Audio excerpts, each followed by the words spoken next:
Hello, I'm Abdulai Jalloh. Welcome to Off Center. My guest today is my sister from Lesotho, fashion designer Flory Ramorebolli. Did I get that right? You got it right. Very well done. Thank you for being here. Thank you for coming to the show. First of all, tell us about yourself and Old Flow Couture. Well, you're very welcome and thank you for having me. Well, myself, that would be Flory Ramorebolli from Lesotho. For clarity, just for clarity. It's in Southern Africa, located right inside of South Africa. I started with t-shirts. They did pretty well. From there, I did some accessories because I'm an accessory lover. So most of, as I got into accessories, I actually remember this bag that I first made. And this bag was leather and some African fabric, some Ankara and, just different fabrics all, in the bag. And my daughter, then she was somewhere in her teens, and she just said, "Mom, my God, for once, actually, I see this African fabric is kind of cool. Maybe I could rock that to school." And that actually inspired me to say, you know what, maybe our children out here don't rock half what we our cultural, and traditional fabrics because we're a little too old for them. What can I do to actually bring this to her age group, maybe even the club, just everywhere? Why should it be limited to us when we have big weddings and big events? So I thought, okay, you know what? I think this should definitely be an inspiration. So I went ahead and did that. And little by little, I saw that I'm becoming more and more attractive to high school, kids, what most school graduates, when they're having their big proms, they would contact me and I would make them gowns or rent them gowns. And I knew then that now I'm changing, the stereotype of African fabric or African designs. And that's when This was back in Lesotho? No, this was actually here in New York. The fashion industry is very competitive. That it is. What are some of the challenges, African designers and also aspiring designers faces to break into this close-knit community, basically? The hardest thing, I think, is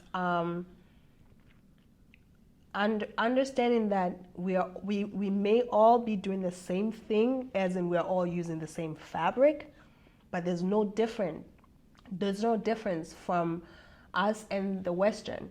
They all use cotton, they use silk, they use the same fabrics. What's going to make you differ from the next artist, which would be the designer, is your craft. It's what you bring to the table.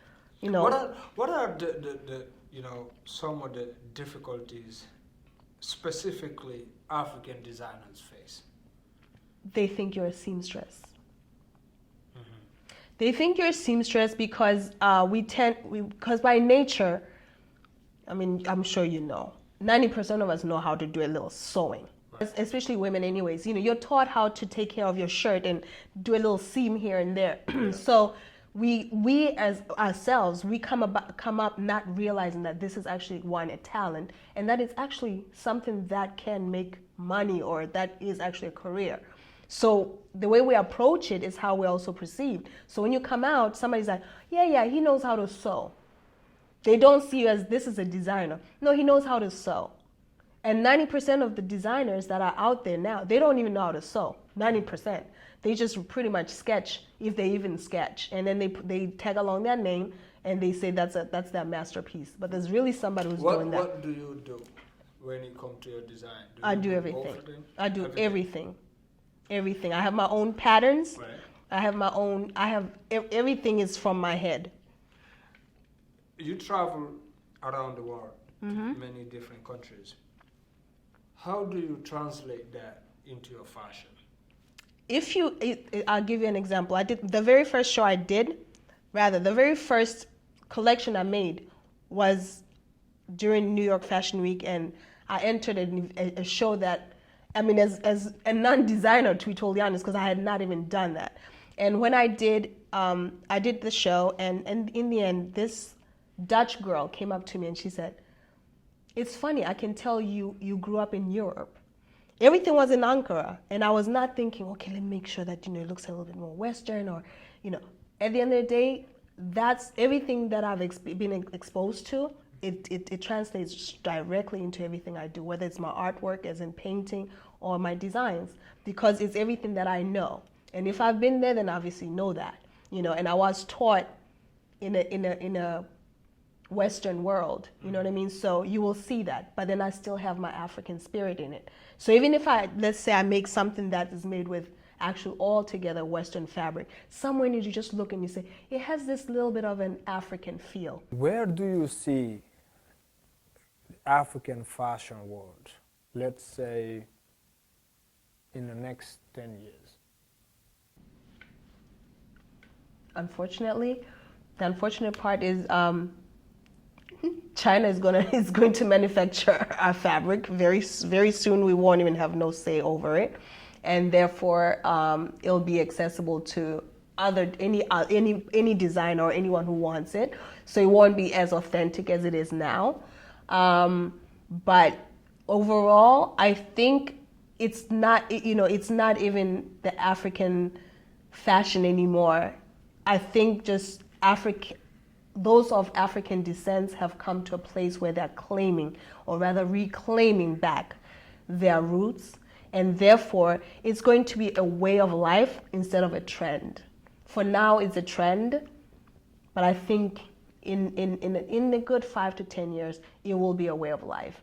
And I have enough European friends who rock my stuff. And they just see it as that's a beautiful fabric. And if I also educate them on what it means to my people, they even wear it with more pride because they see the pride that I carry with it. And I love that. What role does African clothing play in the fashion industry? I think we bring vibrancy. It's such a vibe. It's a whole different, a lot of times when I do shows, they always say my stuff just kind of brought this cheery, like most clothes are a little bit, not serious necessarily, but somewhat, and then my clothes come out and you just feel a little happier. Mm-hmm. You see bright colors that are just marrying each other and just different patterns, and it just lightens up, and I always say, well, that means then I brought to you the sun that comes from Africa, because we feed off of our sun. That's why we're colorful. We don't have dark days. And therefore, we bring that to the world. And I think it's a beautiful thing. Tell me what's so special about Please, this. don't be afraid to touch, because you need to know what we're talking about here. And what I feel that is very thick. It's very thick. Okay. So this is actually a blanket. A blanket that was presented to our king or the royal family from England. And this blanket is called Siana Marena. Mm-hmm. Which, Siana Marena. Yes, Marena is kings. In Siana, Lesotho? Sesotho. Now I'm from Lesotho. I don't speak the country, I speak the language. The language is Sesotho. Sesotho. Amen. All right, I'm getting yes. there. You're getting there. Listen, little by little. Mm-hmm. So this is our traditional blanket. Okay. That is actually, it's not necessarily a traditional blanket that you see in everyone's home laying down, to sleep. Mm-hmm. It's actually a piece of fashion. It's a fashion piece. Okay. Funnily enough, again, the shepherds often have it. So the man usually takes the coat, the blanket, and ties it and leaves this side open. Have a big safety pin right there, and it's open for his cane to chase after the cattle and the sheep. And it's just really cool with his boots on. And then you have the women, and you take it, wrap yourself around, fold it over, and put your safety pin, and it just has that little, So this costs $500. Yes, sir. And this is out of Why? Because I am a couture designer. Yeah, I'm not a seamstress. You are paying for my ideas, for my designs, for my patterns, and for my craft, my work, my labor. So can people reach out to you directly and order this? Like special orders? Yes, that's what has been actually happening. Okay, or they can buy it online or on your website, or? Most people prefer to do it directly to me because they get to do payments in installments. Okay. Online, I can't really do that, so then that's where they kind of have to go Nice. heads on and paying. So tell me, what are some of the fabric that goes into this that make it cost $500? This is full 90% wool Okay. and 10% cotton. So, what advice do you have for aspiring designers? Let's just say designers in general, because I do think as a designer, people go through the same struggle to get their art out there, get their material, and What's your message? What advice do you have for them? It's so simple. This industry will chew you up and spit you up like any other artistic industry. Do not even think for a second to get into it, one, because your friend said that she thinks you should, or because you saw another person and you thought it's easy. Oh, wow, that's all you have to do. Let me go get into it. And definitely not for the money. Do it because that's your heart, that's your passion, that's your love. Flory, ladies and gentlemen, thank you for being here. Thank you for coming. Good sport. I enjoyed having you, my sister. Thank you, and I you enjoyed very the much. same way. And to all the viewers, please reach out and make all Flow Couture your fashion trend. I'm sure it's going to keep you warm, definitely. You bet. Thank you, sister. Thank you for being here. You're I'm welcome. Abdulai Jalloh, and we'll see you next time.